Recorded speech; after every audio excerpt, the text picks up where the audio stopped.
What is a bug out bag?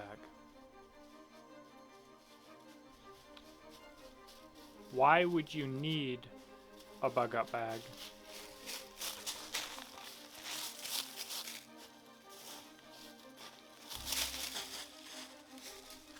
And what should be in your bug out bag?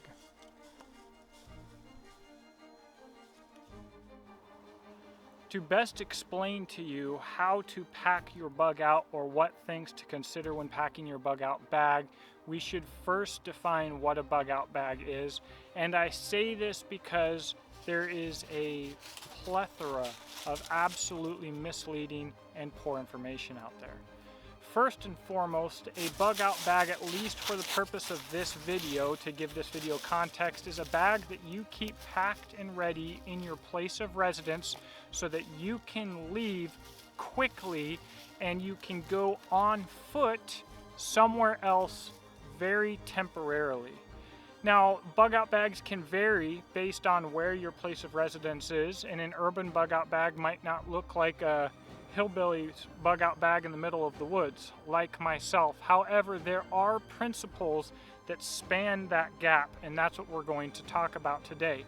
Now, a giant bag that weighs 45 plus pounds and has everything that you need, that's generally called an inch bag, in case you never come home bag.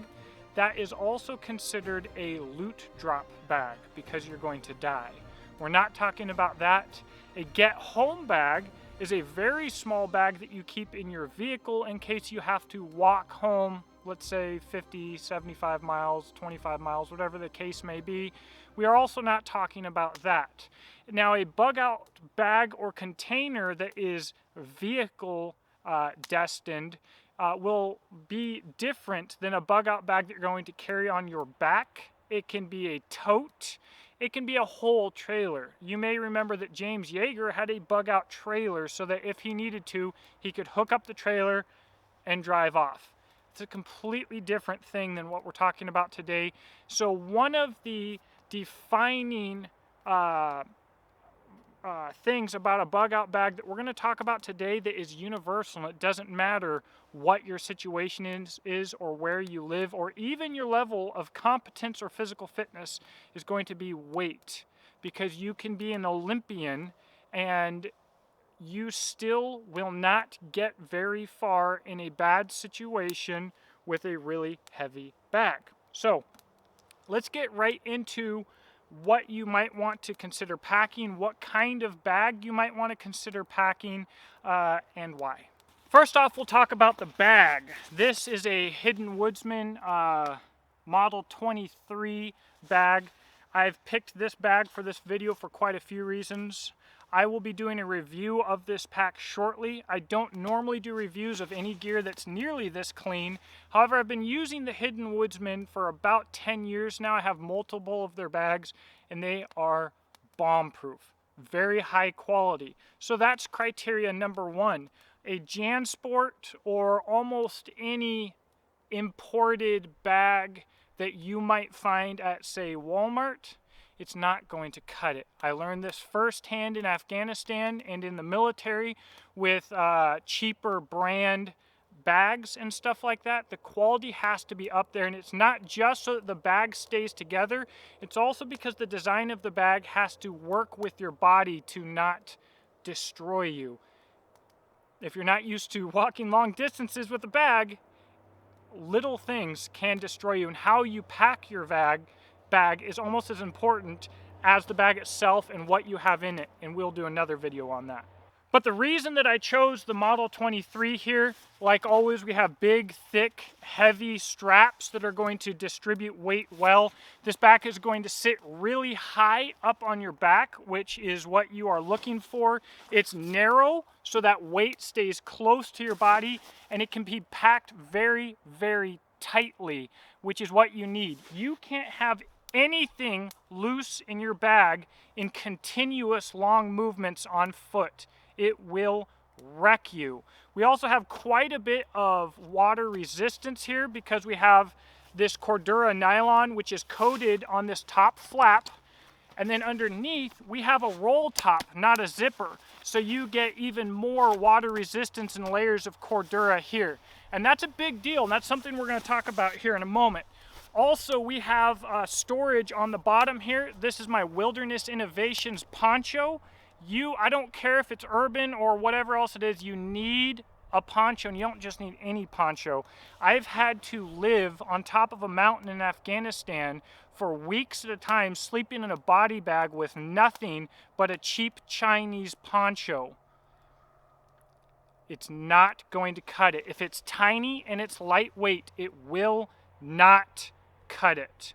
Not for warmth, not for being waterproof. So you need a good poncho, and with it designed like here where I can put it on the bottom, if I need to, I can quickly get to this and throw it over myself and my pack, because wet is a bad deal. And if you're cold, wet will get you killed. And if you are out overnight in the elements and wet, it doesn't have to be that cold for you to get really dead.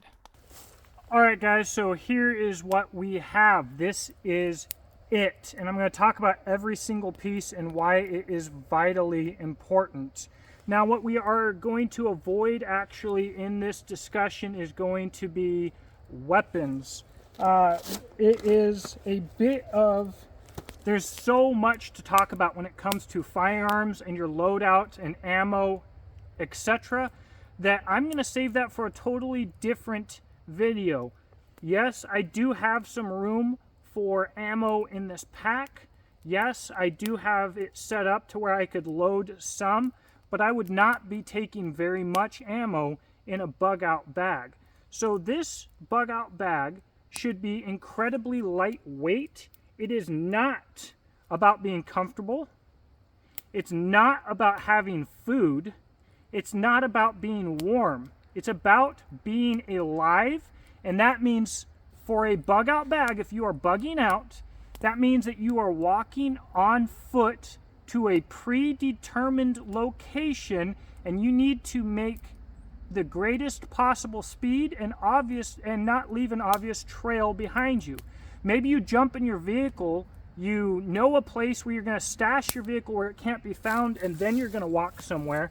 But it's going to involve walking, and your chances of injury and of failure are exceptionally high.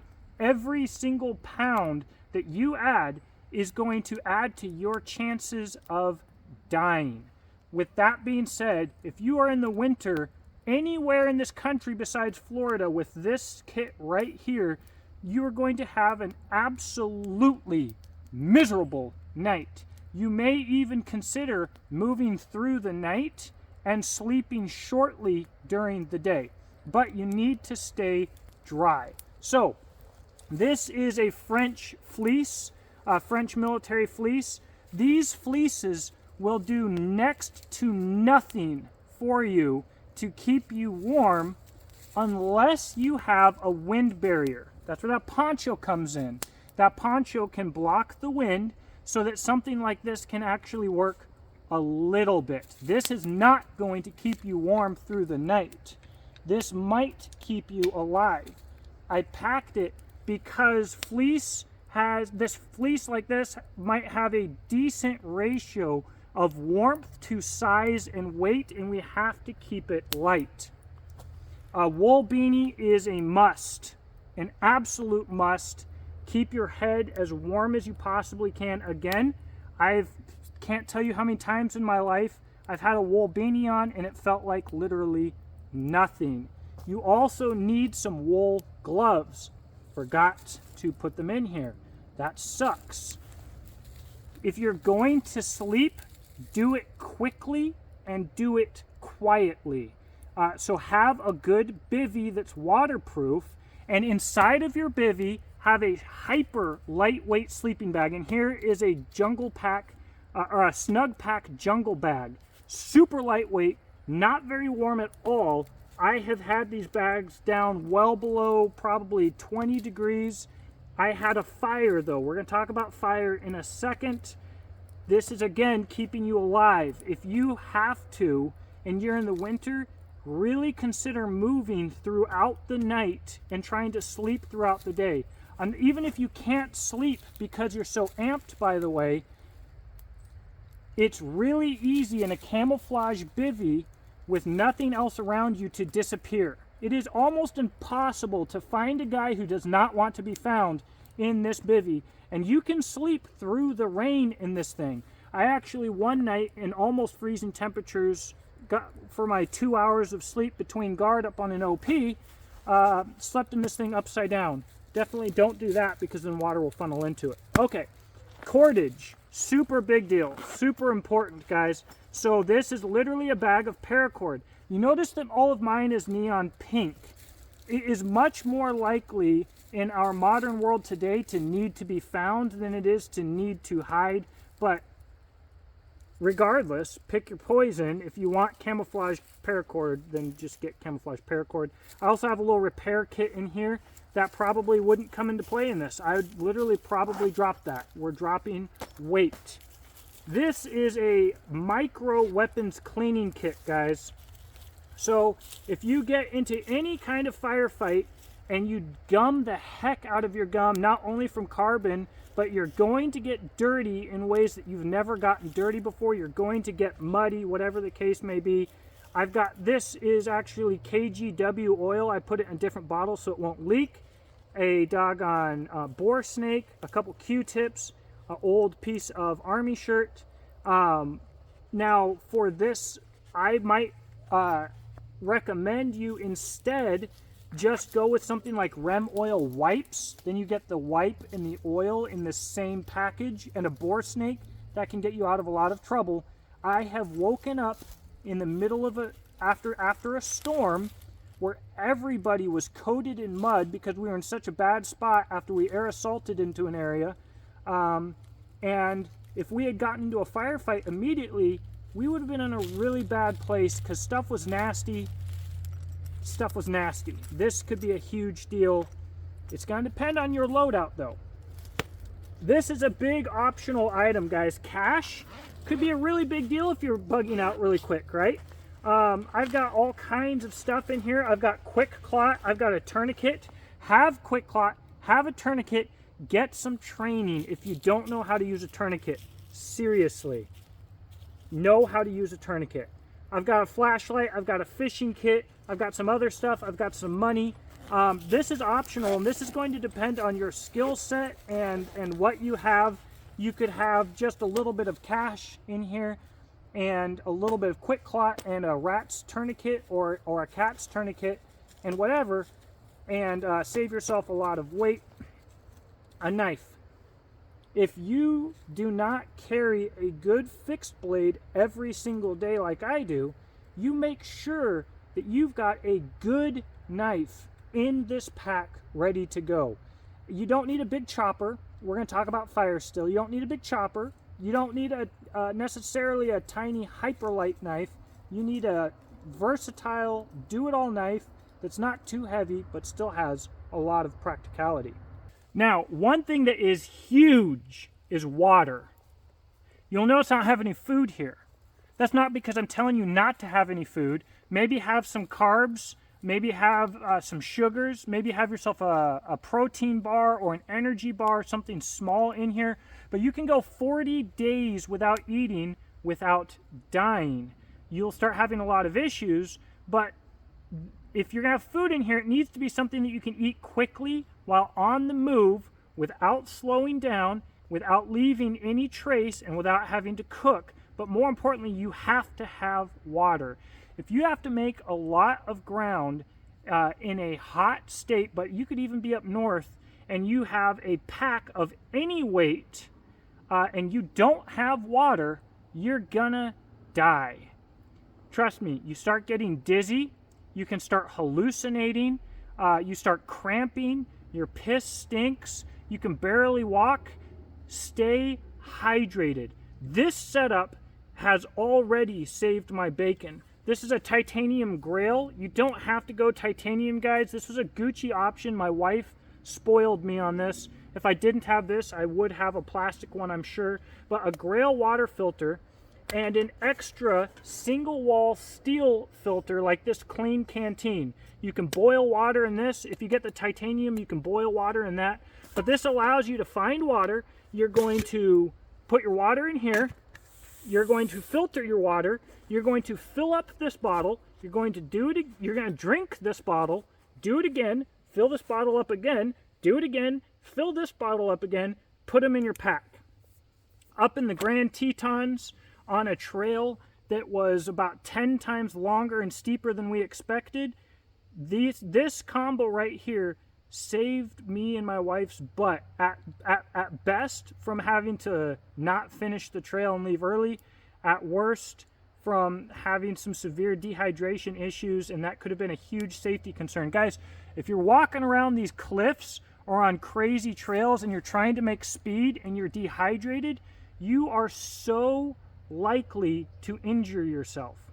Now, I'm going to have a notebook, and I'm going to have something like this range estimation card, and I'm going to have some small binoculars, because if I'm in an emergency, I want to be looking around, and I might find myself wanting to take notes that could be incredibly helpful later when I'm looking at movements, when I'm looking at uniforms, when I'm looking at vehicles, or anything else. With that being said, my background is reconnaissance, and stuff like that is fairly specialized, because this notebook then could get you killed and your family. If you have a family, be thinking a whole lot about what that means on foot. And if you're really serious about this, I hope you're taking your family hiking at the very least. We're going to wrap up with fire, guys. I don't have a saw in here, and I don't have a big chopping knife, and that's going to really surprise a lot of people. If you are making fires, you are leaving a lot of telltale signs that you were there. You can try and hide your fire, but someone's going to likely be able to tell. With that being said, if you live in a place where if you don't have a fire, you will die, then you really better have this fire kit and your skills on point. If there's one thing that I learned in the military, you can be way colder than you thought possible and still get to sleep and not die. But also, I have learned on my own that when you need a fire, you need a freaking fire. So you need to understand your own needs when you are deciding what to bring or what to not to bring when it comes to a fire. But if you're doing any chopping, you're making a lot of noise and you're leaving a lot of evidence. Even if you do any sawing, you walk around here in the woods, if you see a tree that's down that's sawn and you don't even know any people are around, that immediately stands out. These are all things to consider. Now, people are going to say, well, what about my urban bug out bag? I live in New York City and I just want to bug out far enough to get out of the city. And so you have absolute shills and commies and fools out there telling you to pack a whole bunch of climbing rope and a crowbar and a bunch of other stuff.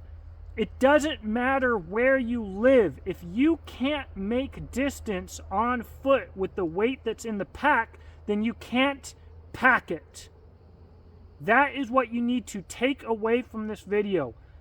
Water, some cordage is smart, a little bit of snivel, and you have to have waterproof stuff, and you better have a really high quality bag that's going to be good for your back, well padded, and that holds the weight and distributes the weight the right way on your back so that your body can move the way that it was designed to move. So, let me know what you think in the comment section below. I will do a video soon about how to actually pack the bug out bag. I will be doing a class next month on how to pack your bug out bag if you are in South Central Kentucky. It will be a free class, so if you're interested in that, definitely hit me up. It's not going to be a full day thing, it's going to be a half day thing. What would you change? What would you do differently?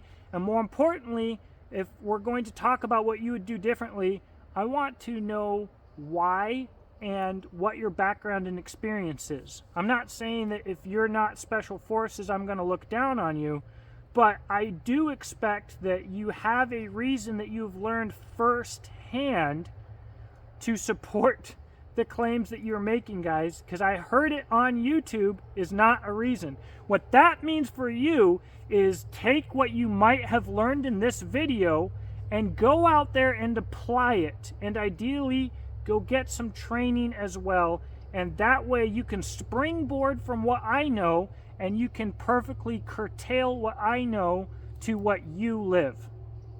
Have a blessed day, and again, I'll talk to you in the comment section below.